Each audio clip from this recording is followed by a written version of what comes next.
बैंकों की इतनी खस्ता हालत की हुई थी। 5% से लेकर 20% उनका सिर्फ मात्र रिकवरी रेट था।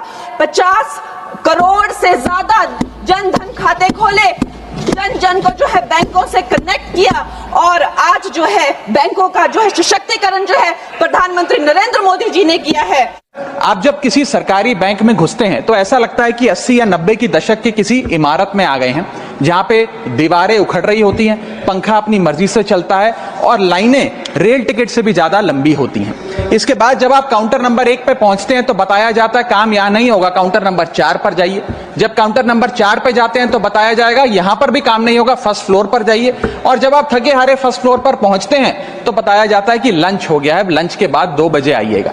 2:15 पहुंचते हैं तो बताया जाता है कि लंच एक्सटेंड हो गया, अभी कर्मचारी गुलाब जामुन खा रहे हैं। यह व्यवस्था है कस्टमर सर्विस की एक सरकारी बैंक में। और आज हम जहां चांद पर पहुंच गए, यूपीआई से गोलगप्पे खरीद रहे हैं, लेकिन हमारी सरकारी बैंकिंग व्यवस्था 80-90 के दशक से बाहर नहीं आ पा रही है।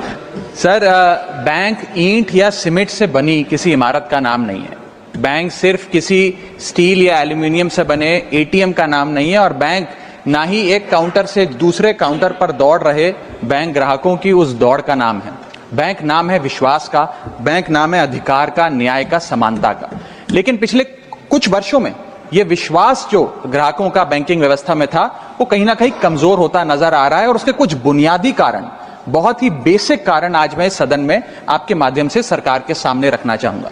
सबसे पहला, पुअर कस्टमर सर्विस। यदि आज किसी ग्राहक को सरकारी बैंक में किसी काम से जाना हो तो मान लीजिए उसके ग्रह खराब चल रहे हैं और दिहाड़ी भी खराब होगी।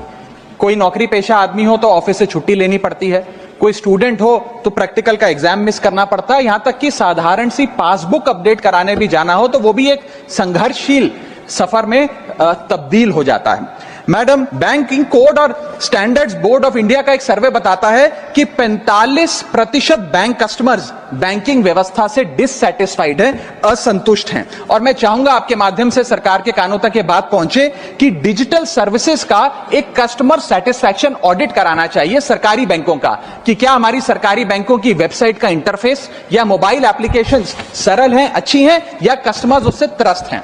दूसरा बड़ी समस्या है रूरल इंडिया के अंदर limited access to banking infrastructure. आइए गांव की ओर चलते हैं। मैडम, क्या हमारी बैंकिंग व्यवस्था ग्रामीण इलाकों तक पहुंच चुकी है?